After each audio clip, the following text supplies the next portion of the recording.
Hello, my lovelies. How is everybody? I want to do a Facebook Live on the BBC TV, the BBC, the British Broadcasting Corporation, which we know is corrupt as fuck and often shows shitty programs, but does every now and again reveal some truths inside it. And wow, it was a particularly revealing truth. Quite honestly, amazing documentary. By the way, my room's red because of the red light. I have a beautiful red light. Let me show you. Super cool. Yeah, there. So that's that red light, and really cool.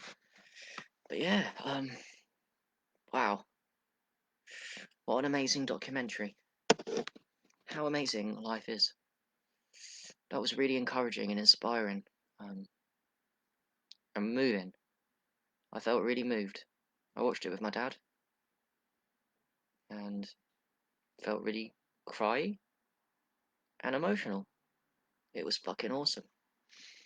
Magic mushrooms. I don't actually know which one they took, but there's been Imperial College. We know now that there's trials of psychedelic mushrooms going on all over the place, particularly magic mushrooms for depression, not just in the UK but in America too.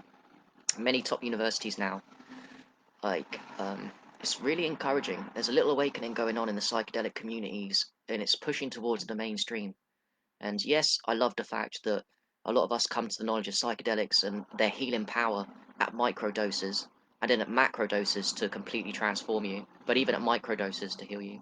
We all know this, right? The power of psychedelics. But it's very moving when you watch a mainstream, even a BBC production, which actually doesn't even have one little bit of doubt about the power of psychedelic mushrooms. And literally, it's promoting it through the trial. Um, it's very moving, and I was very moved watching it with my dad. I cried. I don't think I cried over many BBC documentaries in my life. I don't think I ever have. But this one, as the people were undergoing, sharing their experiences with the mushrooms, it moved me because these people in the trial had depression, serious, severe depression, which I've had. You guys have probably had, like the mental rumination, the negativity, um, really bad stuff. And the documentary showed in detail. Three or four people went through the mushrooms. They did it twice. High doses too. So not significant amount of magic mushrooms taken twice, once and then 6 weeks later or something. And they described their trips and how they was feeling depressed before, and the whatever you want to call it, the moments. I mean, there was so many cool things. There was one guy, when they gave him the magic mushrooms. By the way, they did a controlled study, double blind, so some of them wasn't on it, but they thought they was because the pill, controlled double blind placebo they call that, but they didn't focus on that. Only one lady. The rest was actually just experiences. But one guy, the second time he took it, so even I learned a lot. I mean, I'm a psychonaut for now and for eternity. Until I leave this realm and this reality, I'll be doing a lot of psychedelics for my own healing, to heal myself as fast as possible, but also so that I can guide other people with what is the best psychedelics for different people and what is the best amounts for people, so that I know the power of this shit. So I'm gonna go take the psychedelic realm. Might as well just save this for the camera, for my memories too. I'm gonna take the psychonaut realm very seriously, and I'm not microdosing it much. If I'm being honest, most of the time I'm gonna take it now is for macro dosing. I'm gonna take it very far to speed up my evolution. But more than that, I want to explore.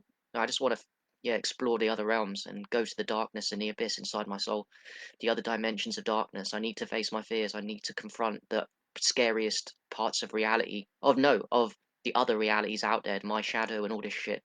I've got a lot of fear inside me that I'm going to conquer through the macro dosing of psychedelics, and that does include extreme amounts. If you probably Actually, to be fair, I don't think most people that are going to watch this, if any, has heard of the amounts that is possible that I'll be taking.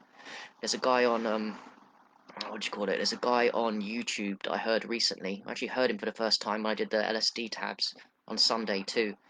But it's a guy called Kalandi Lai, and this guy died last year, unfortunately, tender age from COVID. but he was promoting for the longest time up to 30 grams of mushrooms. And whereas Terence McKenna talks about the hero dose of 5G, which is a lot. It's a lot. It's not a microdose. But Kalandi was saying that, you know, you need to do 30G. You can do up to 30G possible. And that really spoke to my soul because I'd never heard that before. I'd only heard of 5G. I think a few people on Facebook I heard take 15G once. I've never heard anyone recommend such a huge amount of mushrooms for their healing. But I think Kalandi was more talking about at that amounts regularly, which he does regularly. He was doing before he died a lot for many years, up 20, 30G regularly, eating them. He was doing it for the adventures of the other lands, and he had a lot of scary experiences. But they teach you a lot. The scary experiences in other realms teach you a lot. So I'm super excited because I feel my soul needs me to face my ultimate fears and basically become a guy that pretty regularly takes 20 to 30G. Um, I feel I'm up for it. I don't think it's going to be easy by any stretch of the mouse of the imagination. It's going to freak me out. Another interesting thing with that, he said, is that when you take such high amounts, caveat, he says that in order to get the most out of the mushrooms at 20 to 30G, which is extreme, if you're watching this, you probably wouldn't have heard of that amount. But to take it regularly and to get the most benefits from it and to really see the realms, you can't do it. You can't do them with support of another person. You know how they always talk about in psychedelics, you should have a guide or someone to support you in case it goes wrong. He is basically saying that nope, if you have someone near you to protect you, you won't go to the deepest levels of the abyss of the other realms. So I'm going to do it by myself. This is a solo journey. This is not for a partner or with anyone else. Good for you, man. Watching Fukosh. Yep, it is scary. One way for it not to be scary is to do it slowly, up your doses, but do it regularly. By the way, back to the documentary. It worked wonders. The amounts they were doing for their depression. But here's the takeaway too that's important. Some of them, the depression came back after being off it for a year. So the magic mushroom gives you a reset and it gives you a new outlook. It takes down the default mode network.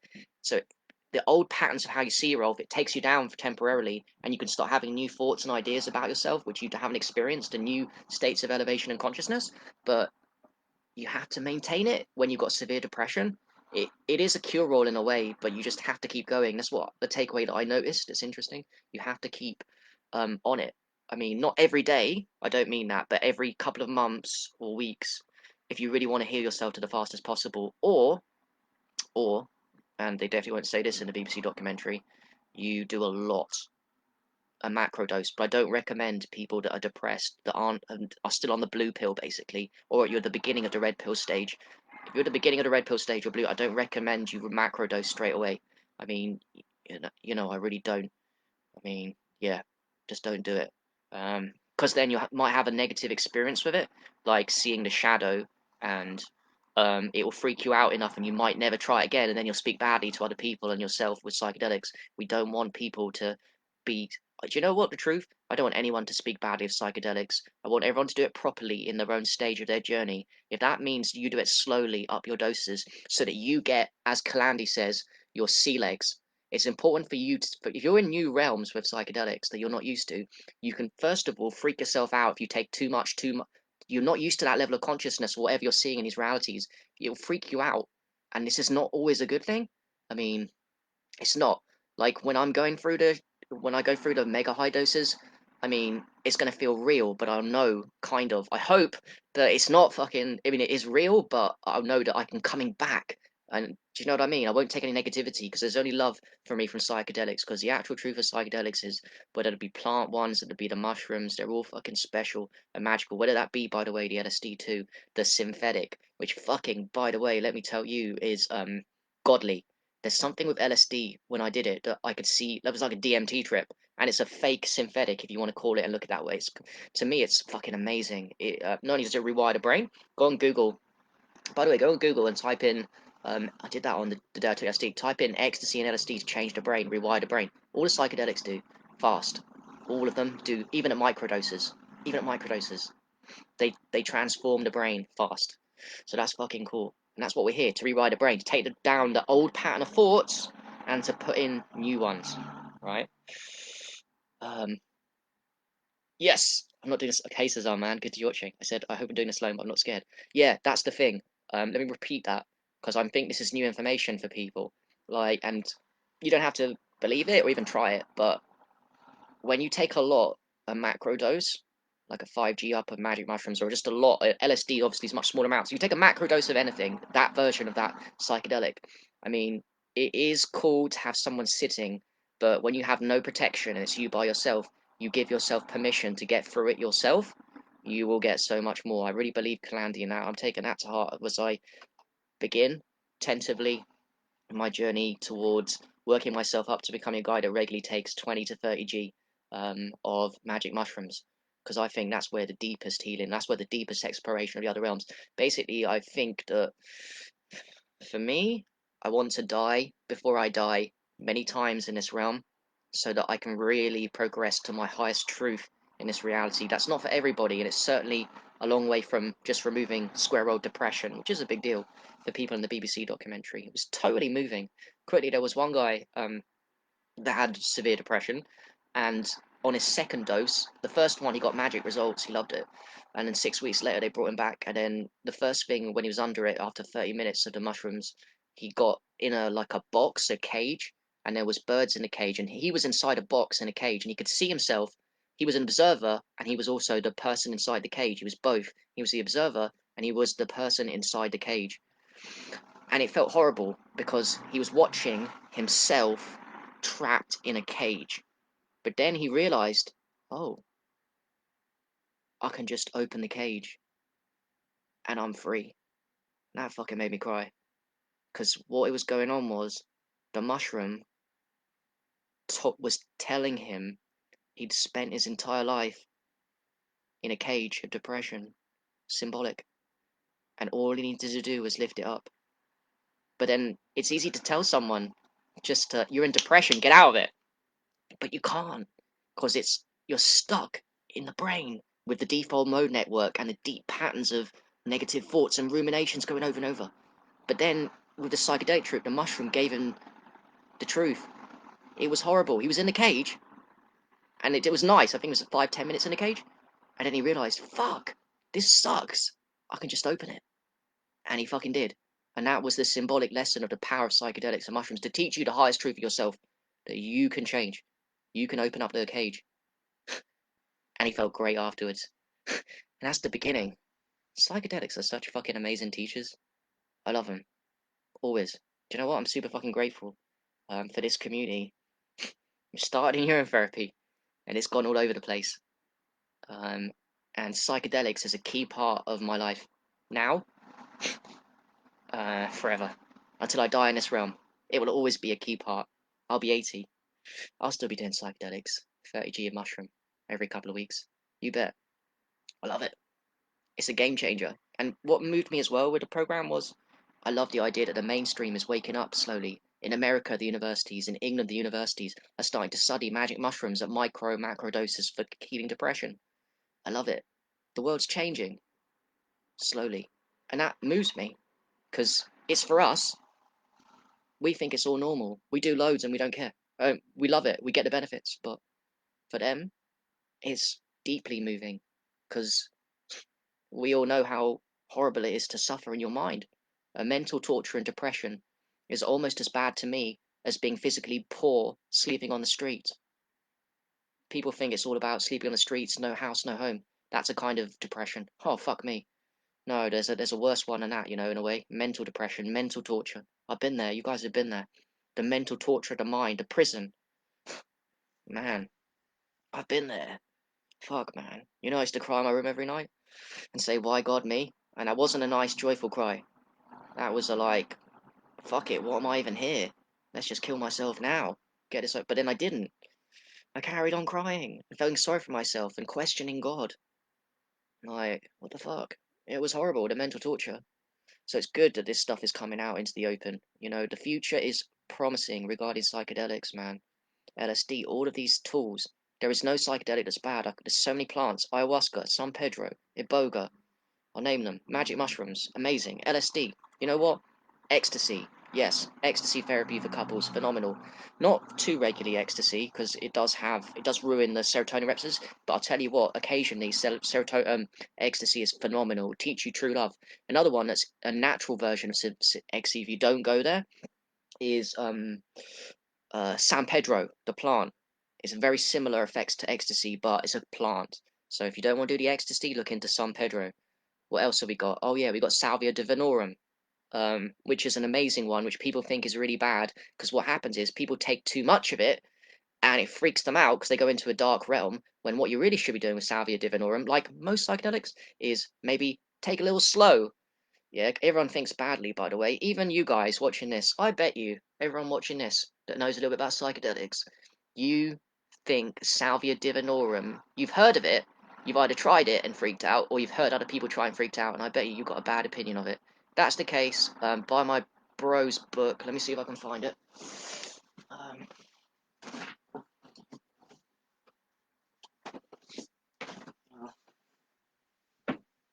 no, I can't. I think it's called Welcome. Oh, I can't remember. Anyway, message me if you're interested, and I'll send you the link. David Allen Noren he's on Facebook. He comments on my Facebook all the time. He's a legend. He wrote a great book on Salvia Divinorum. A really good book, and he's been doing it for 6 years. From what I read in the book, every week. And the thing with that is, people don't take it seriously. They take it as a joke, one-off, freak out, and it is scary. And yeah, it's very medicinal. It's a plant medicine, man. You build up slowly. What was I going to say? Linked in with that. Oh, yeah, another one, guys, that has another bad reputation. Now we're on bad reputations. Ketamine. That has a bad reputation for a lot of people. Let me tell you, ketamine therapy is a legit film. Yes, you can overuse it, but it has another powerful therapy. I'm seeing a lot with the biohackers talking about it. I've got a few documentaries backed up on here that I'll get around to watching on ketamine therapy from old ladies promoting ketamine therapy and saying it's magical and it really helps with depression and all this stuff. So I've got a lot to dive deeper in with. Do you know how much I've got to dive deeper in? My life is amazing, man. In one regard, I've got so many psychedelics to try and get good at, to get my sea legs as Killer Kilandi Lai says. I'm gonna explore around. Ketamine's an interesting one. Slows down the body, slows down your movement, gives you dissociation. It's interesting. I'd say it's a very powerful one to use too. Betty, I'm not sure. Um, I don't know what I'd recommend with people with these things. I'd say that if you're new, go for the money one and do it with other people in a sacred ceremony. I know you know San Pedro, you can in a sacred ceremony. Salvia is one I think you can do by yourself, but again, I'd read my friend's book before you're messing about with salvia. Do it slowly and do its protocols step by step. But yeah, life is amazing, man. It's the best tool, and do you know what? Quickly, I'll leave you with. It's like when I bring up the subject of psychedelics on Facebook, often you'll see, and I don't say it to trigger people, I say it because it's the truth. I feel like it's one of the fastest ways. Okay, I think it's one of the fastest ways you can become the best version of yourself. Keep it simple, because I'm a simple brain. One of the fastest ways you can heal yourself, remove trauma, um, become the best version of yourself, face your fears, die before you die, heal PTSD, all of that shit that you can do in other ways through meditation, through yoga, through eating right, through fasting. You can do those things the other ways. But one's faster, and actually, it's not even that. The others just can't even, I think, take you to the depths. The other ones require way more discipline. They require solitude, going off and fucking off to a cave. Do we really have the time for that shit? Or are we just like all struggling in life right now? Working jobs, even us, working jobs we don't like, coming home and all that shit. Why are we wasting time? Why not get to the psychedelics? Get to the root of your problems. The people I feel, some of the people that criticize when I see on Facebook and post about it, and other people that say, oh, I don't need psychedelics. It's an ego thing, by the way. I don't need psychedelics. I've got meditation. I feel great. Oh, I feel high on life. Oh, I love that one. Oh, I love that one. If I trigger you, sorry. But if you say that, and people that I love, and I try not to judge, I try my best. I try my best. And I know you've got a different journey to me. But if you say, and I know people that I like a lot that say that, like, I'm high on life. I don't need psychedelics. It's not about being high. It's about becoming the best version of yourself as fast as possible and removing that shit. And I know of no other. Can I be honest? I know of no other tool. Maybe someone can DM me, and I'm always open-minded, and I might be wrong here. Currently, at this stage of my journey, I know of no other tool out there that transforms your vibration and consciousness and how you take life as quickly and deeply as the psychedelics. And that's the reason why, guys, that it's made illegal. Just as I laughed, I was crying in the documentary. I also laughed when they called it, because magic mushrooms apparently in the UK is a Class A drug. Class A, not a Class C. Like, kind of bad. I think marijuana is a Class B. Magic mushrooms are Class A. Fucking hell. There's a reason behind that. There's a reason behind why psychedelics, LSD's frowned upon, ecstasy's frowned upon, ketamine's frowned upon, even those ones. But of course, magic mushrooms, Amanita muscaria, oh, that's another one. There's a reason why they are made illegal by governments. The reason is because they transform your consciousness and heal you. They're like red pills. They wake you up. They wake you up to other realities out there. They make you realize that there's a God. They don't want that because they can't control you. So they make the psychedelic illegal. And they make you think it's bad. And they make you fear it. They make you think that it gives you hallucinations, magic mushrooms, and it's not real. When really, the hallucinations that you see during magic mushroom trips is actually a real reality. More real than this. It's a real reality. Mad. What the fuck? What a conspiracy. For me right now, that's the ultimate conspiracy. Making illegal our ultimate, fastest, most sacred teachers, the plants. I include LSD in the artificial ones in that. And by the way, the LSD one is actually a plant because it's made from ergo, isn't it? It's made from ergo, which is a yeast or something. There's a chemical, a natural chemical in ergo. People used to eat ergo and get high like LSD. So even that one's not fake. You know? Jesus. There is no bigger conspiracy out there. There's no other thing that can wake people up. Oh, let me say this. There's no other thing that can wake people up the fastest than psychedelics, which is why it's a Class A and illegal. Same with weed. It doesn't wake you up. Well, even weed can wake you up, but the psychedelic, man, it's all about that. So yeah, I know I've gone on for a long time. I really appreciate you guys for watching, but I felt from my heart I needed to share some information. Oh, David, you're watching. What a legend. Can you, yeah, if anyone's interested, David's commented under the post, so his book on Salvia Divinorum is fucking amazing. Quite frankly, it's in my style. A little book, no bullshit, no fluff, small, to the point, how to take salvia, even sources at the bottom, at the back of the book, of how to, where to buy it from, and how to smoking it. But yeah, to do it slowly. So I'm going to get round to that at some point in my life, and not too long. I would have thought this year or next year I'll start with that. I've got a lot of messing about to do with a lot of things. But don't even say it like it's messing about. I've got a lot of healing to do. I've got a lot of, for the sake of other people too. I want to know what works and how to get there. So that's the thing. Yes, and Nicola, you do have to be careful with all. To be honest with you, all of these things you've got to be careful with. Um, you do. Like, don't jump into the macro unless you've really spent some time figuring out your brain and where you want to be in your life and your life purpose. You can freak yourself out. Ketamine, particularly, ketamine can put you in a very strange space of void that's really horrible and uncomfortable. Like, it's bizarre. I'm not speaking from experience. I'm speaking from logic. But I know what they're talking about when people say that with ketamine. It's a weird one. Um, oh, that's good to know, Nicola. Yeah, I believe that. Yes, that's interesting, David. Ketamine is good for splitting the mind from the body. 2 times we're stuck in the mind, like in the magic mushrooms with the guy when he could see the cage, and he was trapped in the cage, and he was watching himself as an observer and a subjective experience in the cage. But then he was like in pain, watching himself, and he thought he couldn't get out. And then he realized at one point, oh wait, I can get out. I can open the cage, and he got out. So there's important because we think we're stuck in these mind states, but we're not. The psychedelics open you up to other realms of possibility, not just of actual other realms out there, which you can see and interact with. Scary and all fucking fun, man. The 30G Kalandi shit isn't going to be fun. I'll let you know. That's going to be a fun live. You check me out on that. I don't see many people talking about their psychedelic trips, so I'll be doing that soon. At some point in my life, and I'll always be on social media, you know me, guys, sharing shit. I'll be telling you about all kinds of creatures, and fucking scary ones too, on a 30G that I'm going to have fun with. Not in a moment. I have fun talking to you guys about the story, and thinking, hey, do you know what? I survived. Think about this. We're all fair. We're all scared. You know what the biggest fear is? Do you know what everyone's biggest fear is?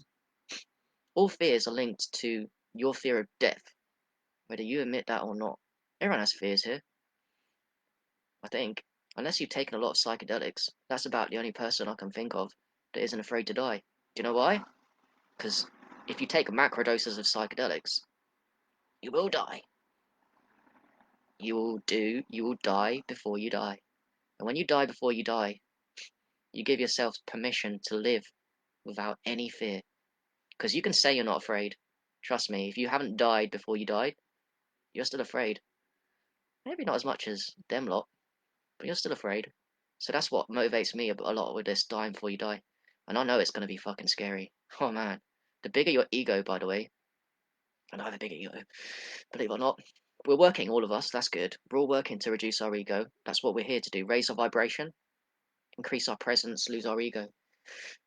Without psychedelic, we're all doing that. But even us, we got fear of complete ego loss. It's very fucking scary. You get attached to this body, this realm. So the ultimate one is to die before you die, many times over. And that gives you permission to live, to the truth, to be authentic. You know the person that's the most authentic? The person that's died before they died. And because they've died before they died, was alive. If that makes any sense? They've lost duality and become consciousness itself. There's no fear after that. So that's cool. That's my motivator. I've got loads of motivators to help you guys too, to share the knowledge. To be a psychonaut of extreme... An extreme psychonaut is fucking cool to me. And by the way, that's ego, isn't it? But guess what? I'm using the ego to get me to kill the ego. Because by the way, once you drop 30G of mushrooms, 20G of mushrooms, there's no going back. There's no one that's going to pull a suction cup out of my tummy. Once you take it, you take it. You become a hero. You're already a hero.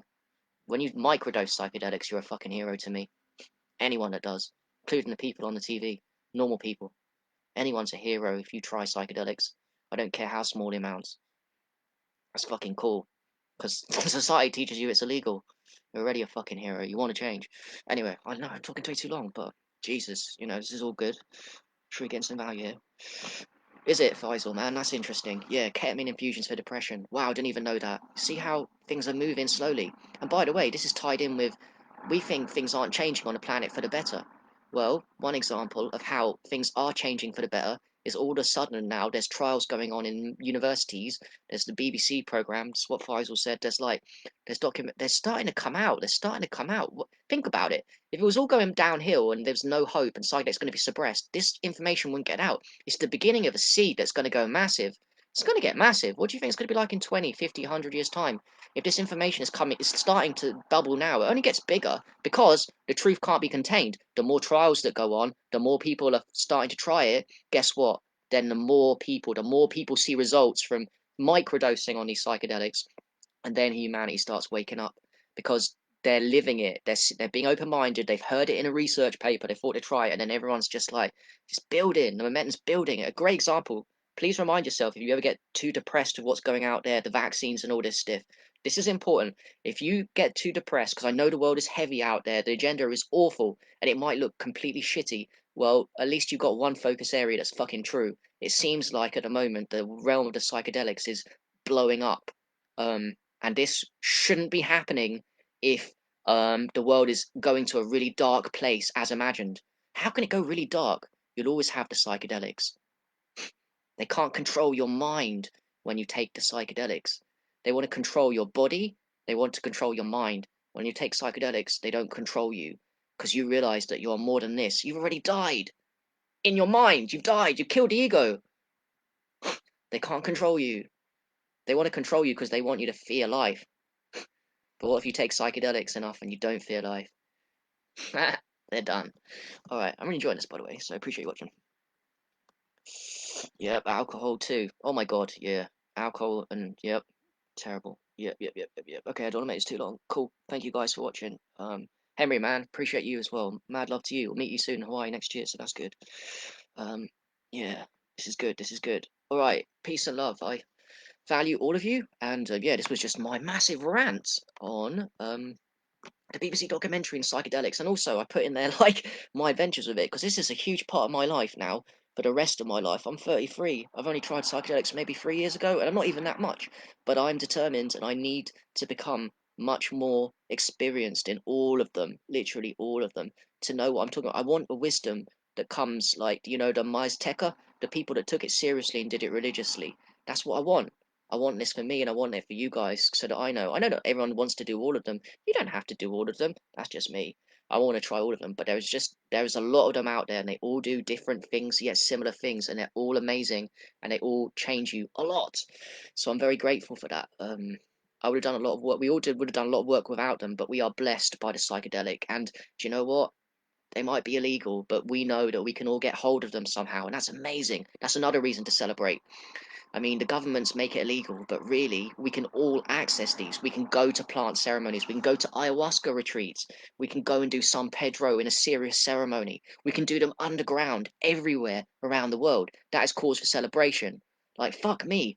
Ketamine, ecstasy, or even those ones, LSD. You can get them anywhere, everywhere. You can do them by yourself. You can do them with friends, and you can have all these experiences. And somehow the governments haven't stopped it. And people want to be depressed and think there's no fucking hope. Are you kidding me? You can get psychedelics anywhere, everywhere, all the time, anywhere. There's always hope. I mean, if they really did stop it and we couldn't, yeah, then I'd say there's an argument for fuck, humanity's fucked. Look at this COVID shit. Humanity is fucked and heading in the wrong direction. But because we can access all of us, even if you don't think you can, there's people around you that know. We can all access all these divine plants, and the knowledge is incredible because that's how me and you know about this.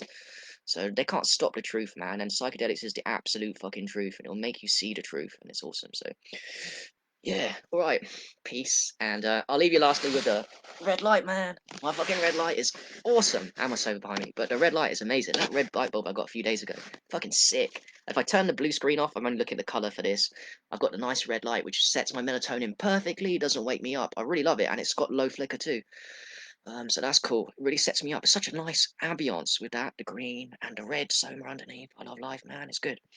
So yeah, I'll stop rambling. Have an amazing day, guys, and may your psychonaut may I inspire some people to their psychonaut journey. And this has been a really important one for me because I don't think I've ever said officially that I'm gonna take it super seriously, my psychedelic journey, much more. So basically, I'm going into the realms of the Kalandi Lai, the 20 to 30G. I no longer think, in my mind, I don't look at 5G as a hero dose. To me, I mean, I look at that as a baby dose. I know it's a lot and it will freak you out for sure, but I'm going down deep and I've got to, because not many people do, and because I might be a fearful guy, but there's one thing I'll never be fearful for. It's my highest truth and pushing my boundaries and what I'm going to see in this reality. You can be brave and get shot at, and even that I'd be scared too. But then what happens if you be brave in another way and really face the demons on your mind, but also the demons in other realities? Because there are demons in other realities that you can see. I want to see that. I want to come square up to a demon and face it, man. Yeah, I want to face my ultimate fears. That's what I want to do. And there is no other bigger fear in my mind than dying before you die and also seeing the scary shit out there in other realities. There are. Oh, there are. This is tame. Yeah, this is tame shit. Alright, peace. Thank you very much. I'm getting out of there.